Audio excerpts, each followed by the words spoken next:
Poets and Poetry in the Language of Al-Qur'an.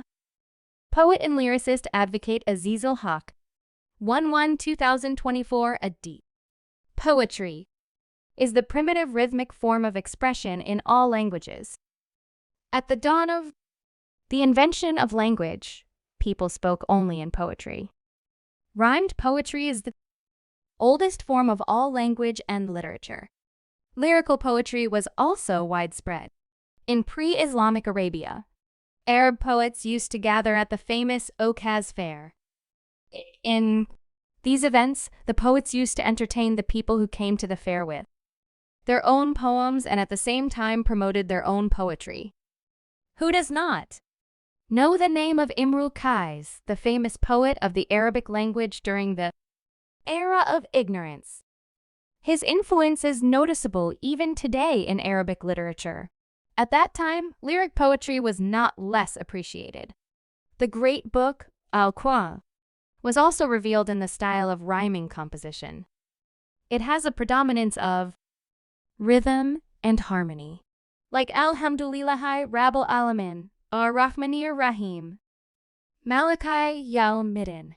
Arab murshiks used to attack Rasul Karim SAW by calling him magician, madman, poet, etc., and insulted him in various ways by composing obscene poems against him.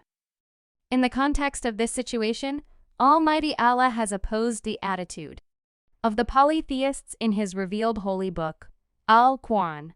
Almighty Allah has revealed a separate surah in His holy word regarding poets and poetry.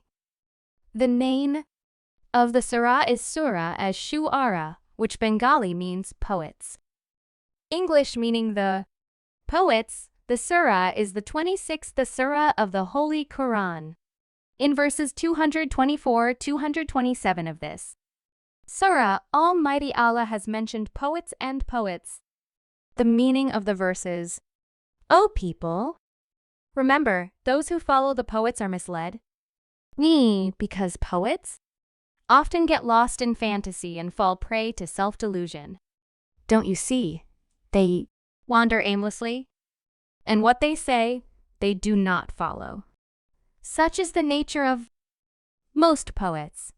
But those who believe and do good and remember Allah more, by expressing the truth in their poetry and resist it after being persecuted by protesting poetry, they are not confused. They believe in the promise of their Lord that the wrongdoers will know when the time comes how miserable their end will be. Apart from this, Almighty Allah has discussed the matter of idle words in the holy book Al-Qur'an, Surah No. 31, verses 6 and 7 of Luqman. Bengali meaning of the verses, and another class of people prefer idle talk instead of godly words. They use these meaningless words to divert the foolish from the path of Allah and make fun of Allah's decrees. For them is a humiliating and severe punishment whenever such a person, when my verses are recited, he turns away haughtily, as if he had heard nothing, as if he were completely deaf. Give them tidings of a severe punishment. Any useless or obscene speech or writing is against values, against the Holy Qur'an and Sunnah. It can be poems, songs, essays, or any other type of speech. Writing that is meaningless and irrelevant.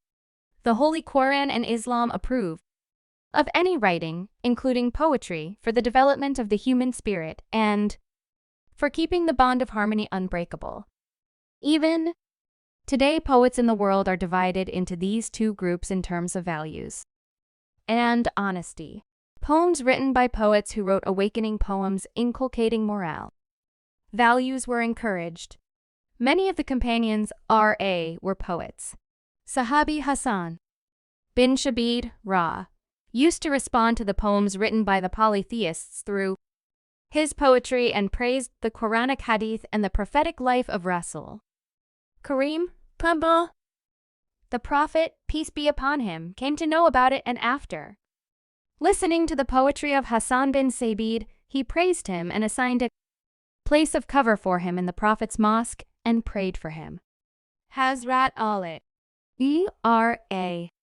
himself was a poet of high caliber and composed numerous poems. His poems were published in Diwani Ali. Hazrat Aisha bint Marwan was also a great female poet of that time. He became famous for writing poems in favor of Allah, the Qur'an and the Prophet, and answering the objections of the polytheists.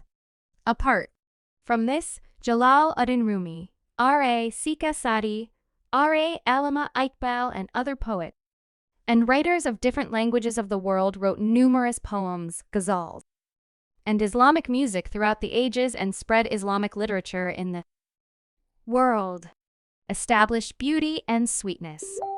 So it is seen that all the poets write poetry or any branch of literature with the aim of remembering Allah the Almighty in the light of the Qur'an and for the purpose of understanding them. Life philosophy based on the Qur'an or for the purpose of explaining it to people. If it is not contrary to the Islamic belief, then it is not blameworthy. Rather, it has been praised and encouraged.